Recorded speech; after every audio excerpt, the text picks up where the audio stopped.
Enjoy your 1 minute shower. The words 1 minute were underlined 12 times, and there were about a dozen exclamation marks after the word shower. A friend of mine from New York was visiting from Vancouver, and I promised to show him some of the glories of British Columbia. So I booked 4 stops in the Gulf Islands and arranged places for us to stay, and the trip would take about a week.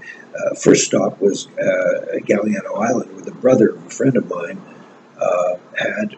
I thought it would just be a cabin. I had no idea what it was. It turned out it was a Spanish hacienda, a villa, right on Trincomalee Channel, facing Salt Spring Island.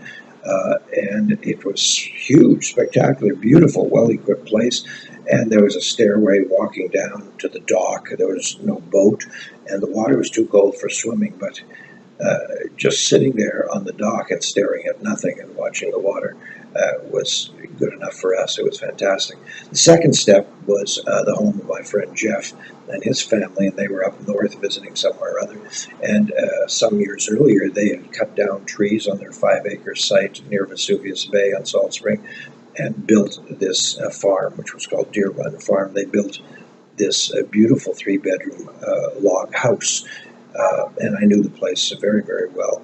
And what's not to like about a place where you get up in the morning and pick raspberries and strawberries for your breakfast cereal.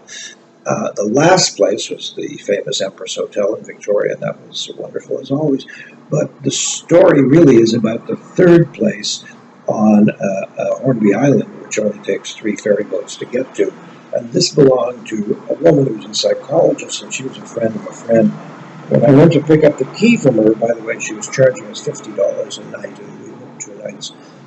She was just gushing with warmth and sincerity, and listening to her and observing her, and her consulting room revealed very quickly that she was a total control freak. And then, of course, the proof of the pudding was in the staying at her place, because there were signs everywhere telling us how to live and what to do. And the payoff, the straw that broke this camel's back, was when I was getting in the shower to get cleaned up, and it said, "Enjoy your 1-minute shower," followed by a diatribe about all of the water issues on Hornby Island, because I look like a hydrologist, I guess. Anyway, we left the next day. We paid for 2 days and stayed 1. Enough of that nonsense. Pickle. Keep your instructions to yourself. Most people are relatively intelligent self-starters. Thank you very much.